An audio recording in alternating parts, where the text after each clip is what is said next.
Assalamualaikum warahmatullahi wabarakatuh. Bismillahirrahmanirrahim. La haula wa la quwata illa billah. Asyhadu an la ilaha illallah wa asyhadu anna Muhammadar Rasulullah. Allahumma salli ala sayyidina Muhammadin wa ala alihi wa sahabatihi ajma'in. Ma ba'd. Kita lanjutkan pada halaman 801 alinea pertama. Bismillahirrahmanirrahim. Wa kana fi hadzal mitsaq, dan di dalam piagam ini terdapat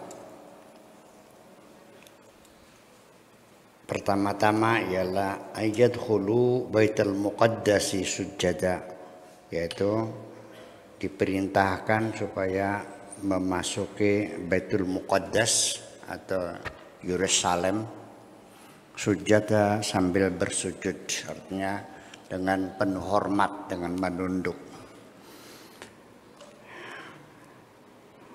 Wa ayyu'azzimu sabta, dan juga harus mengagungkan hari Sabtu sebagai hari liburnya orang Yahudi yang disebut dengan Sabat. Kalau di Bali Nyepi, kalau di agama Islam hari Jumat, dan seterusnya. Alladzi tulibu an yakuna lahum aidan, yaitu dituntut mereka supaya mereka punya hari besar, yaitu hari Sabtu. Walakin madakan, tetapi lalu apa yang terjadi dari perjanjian itu? Innahum bimujarradi dhihabil khauf anhum, mereka itu baru saja sekedar hanya hilangnya rasa takut dari mereka. Begitu mereka sudah hilang rasa takutnya, mulai tenang, tidak ada yang ditakuti. Wa ghiyabul qahr, dan tidak ada kekuatan yang memaksa mereka.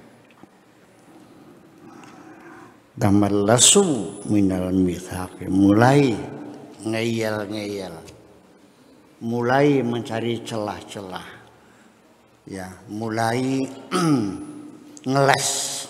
Tamallasu, mulai ngeles mereka itu. Minal mitsaqil ghalid, dari perjanjian yang begitu kuat itu. Fanaqaduhu, akhirnya mereka melanggarnya. Wa kafaru bi ayatillahi, dan mereka mengingkari ayat-ayat Allah. Wa qatalu anbiya'ahu, dan juga mereka membunuh para nabi bi ghairi haqqin, tanpa alasan yang benar. Model Patenibah, model Kahiyya. Kalau Nabi Zakaria kan ceritanya kan dikejar-kejar mereka, sembunyi di pohon, akhirnya ditutup pohonnya, digergaji. Seperti itulah mereka bengisnya membunuh para nabi. Sedikit saya simpulkan saja. Bukan hanya di masyarakat Yahudi saja, di masyarakat manusia di mana saja, di sini, di Indramayu, di Cirebon, di Indonesia. Ketika ada orang yang baik, seorang waliullah yang tulus ikhlas, ingin mencerdaskan bangsanya, ingin memajukan bangsanya, dimusuhi kan? Percaya enggak? Enggak usah jauh-jauh cerita Yahudi, kita aja di sini mau bikin pesantren untuk anak cucu mereka juga. Tanahnya saya beli, saya wakafkan. Kalau diwakafkan itu artinya tidak diwaris oleh anak cucu saya. Tidak boleh dijual. Untuk apa? Untuk lembaga pendidikan yang nanti akan mencerdaskan anak cucu mereka. Apa yang terjadi? Boro-boro Pak Kiai, mangga silakan diwakafkan saja, boro-boro. Atau Pak Kiai, mangga dibeli dengan separuh harga saja, boro-boro. Malah ditingkatkan 10 kali lipat harganya. Ya. dihalang-halangi. Kita mesti jauh-jauh lah, di sini aja. Iya. Nah itu, ya kenapa? Ya itulah keadaan manusia seperti itu. Jadi ini kan jangan cerita fokus Yahudi. Kalau kamu gimana? Kan? Sama aja. Lah ya iya. Ya dalam cerita sejarah kita juga. Apa sih salahnya paham? Kok di penjara? Iya kan? Ya seperti itu. Ya. Jadi namanya memusuhi kebenaran, memusuhi orang-orang yang menyampaikan kebenaran itu biasa di mana-mana. Ya, makanya ya nanti kamu akan kecewa. Begitu sudah mati orangnya yang memusuhi, baru ngerti ai dajukun ku wali, ya kelewat wis. Telat kamu. Iya kan? Nah itu. Jadi ya memang begitulah. Memang dibuatnya seperti itu. Terus agaknya juga, ya mungkin ini hikmahnya Allah sendiri ya, yang tahu, yang maha tahu. Mungkin maksudnya Allah bikin orang yang benar itu musuh-musuh di sekitarnya, supaya kebenaran yang mereka sampaikan kelihatan kontrasnya itu. Sebab kalau orang berjuang membela kebenaran lalu mulus-mulus saja, tidak ada orang yang memusuhinya, tidak ada orang yang melawannya, ya bukan pahlawan.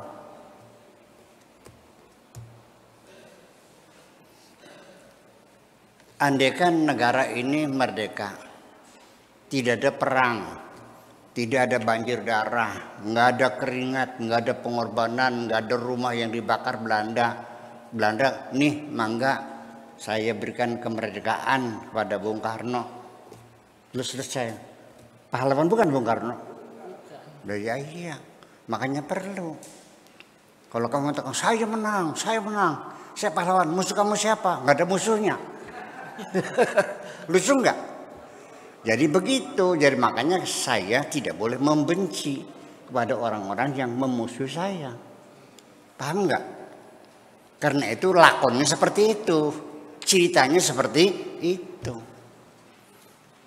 Senang nonton wayang nggak Pak Tato? Senang. Kalau nggak ada perangnya enak nggak? Rame. Ya iya. Ya dibuat tokoh antagonisnya ada, dibuat yang bikin huru hara nih. Namanya siapa? Dorna. Iya. Atau namanya Kacor ya? Kacor. Pembayangan. Nah, kalau nggak ada Dornanya, nggak ada Kacornya, ya ceritanya nggak lucu. Pada pulang, pada ngantuk orang juga. Nah gitu. Hidup seperti ini, jadi artinya ini pelajaran penting. Ketika engkau menghadapi banyak kesulitan dalam hidup ini, kamu sedang diuji. Jalani, hadapi saja. Itulah kehidupan. Bakal beli niat, wis balik mana? Bakal beli niat, ya wis balik. Wis mana? Yang beli, ya wis belinya wis balik ke mana? Sambil apa? Tangkeran tongkrong nih kayaknya. Gitu maksudnya. Jadi artinya bahwa para nabi dibunuh, dimusuhi, Nabi Muhammad juga sama, dilempar mau dibunuh.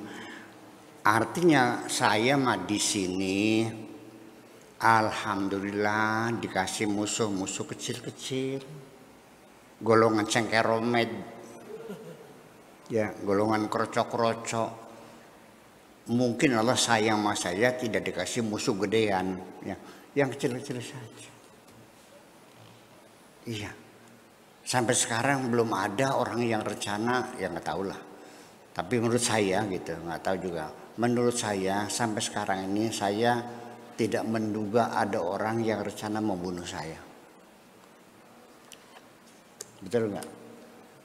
Yang nyaci maknya juga di belakang, kalau di depan mah nggak berani, salaman tetap cium tangan.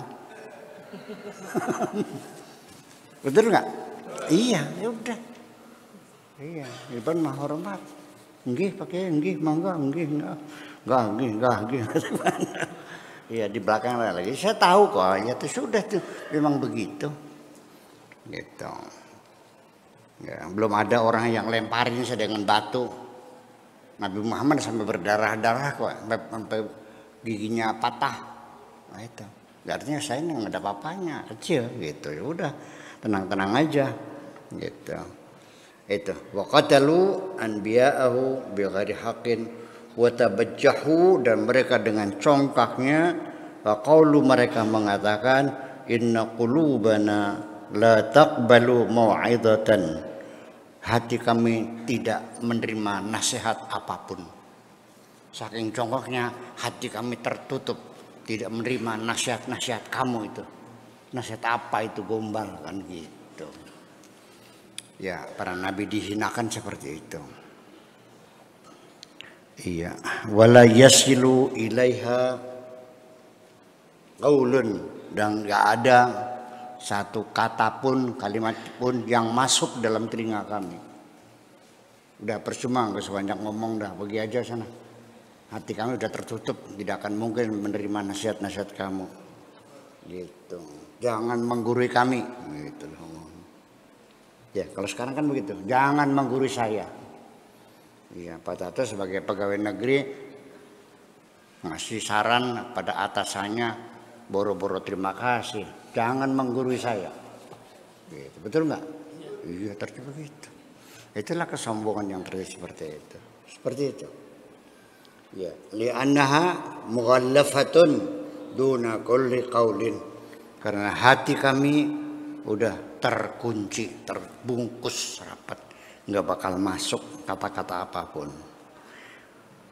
Wa afalu wa fa'alu kullal afail, dan mereka melakukan berbagai macam perbuatan al-ukhra yang lainnya, allati yaqussuha Allah subhanahu ala rasulihi wa ala al-muslimin, ya, seperti yang diceritakan oleh Allah kepada rasulnya dan kepada umat Islam fi muwajahatil yahud, dalam menghadapi orang-orang Yahudi. Ayat ini memberikan pengarahan kepada Kanjeng Nabi dan orang-orang Islam, ketika engkau menghadapi orang Yahudi, itulah watak mereka seperti ini. Jadi akhirnya peta sosial bagi Kanjeng Nabi ketika akan masuk dalam wilayah orang-orang Yahudi, itu wataknya begini. Itu. Jadi ayat ini adalah pemetaan sosial. Ketika kita akan berkampanye ke suatu daerah, suatu desa untuk pemilihan bupati umpamanya, kita baca dulu. Mereka itu suku apa, bahasanya apa, iya kan? Ada masalah apa sama mereka? Gitu. Makanya kita untuk masuk daerah manapun juga harus melalui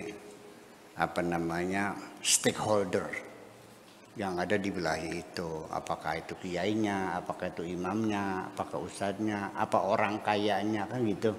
Supaya melalui pendekatan mereka itu seperti itu kira-kira. Wah, sini wataknya begini. Wah, jangan masuk dari sana. Dari sana kita mencari dukungan, tidak semudah itu. Mereka akan tidak malu-malu secara vulgar akan bertanya kepada kamu, berapa mas kawinnya? Berapa beraninya? Ada yang begitu.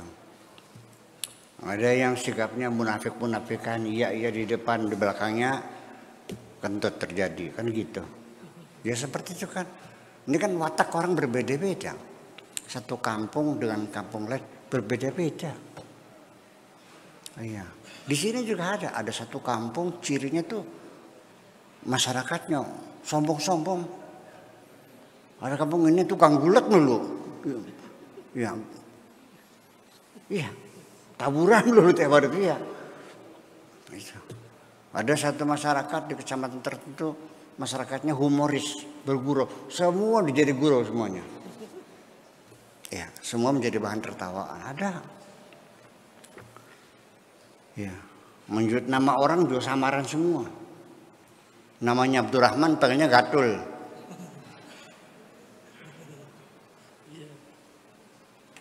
Ya, namanya Abdurrahim, panggilnya Ibis. nama-nama panggilan begitu tuh. Ya itu terjadi di masyarakat mana saja. Nama panggilan itu biasanya nama kemanjaan, menunjukkan persahabatan seseorang, sehingga nama itu dijadikan sesuatu yang lucu lah, keakraban gitu. Itu mesti kita tahu. Nah ini cerita Al-Quran tentang orang Yahudi begitu itu adalah untuk bahan masukan untuk orang Islam, Kanjeng Nabi khususnya, bagaimana ketika menghadapi orang-orang Yahudi seperti itu. Sambil kita nunggu pembacaan gelombang cinta ya. Oke, kita lanjutkan. Fabima naqdihim mitsaqahum, dan karena mereka membatalkan, melanggar terhadap perjanjian mereka, mitsaq ya. Fakta mereka. Wa kufrihim, dan kekafiran mereka bi ayatillahi, terhadap ayat-ayat Allah. Wa qatlihim al-anbiya'a, dan karena mereka membunuh para nabi bi ghairi haqqin, tidak punya alasan yang dibenarkan. Wa qaulihim qulubuna ghulfun, dan karena kata-kata mereka yang mengatakan hati kami terbungkus, dan seterusnya. Wa inda qaulihim qulubuna ghulfun, ketika kita sampai pada ungkapan mereka sesungguhnya hati kami terbungkus, tertutup. Wahya al-qaulatu allati kanu yujibuna biha ala da'watir rasul.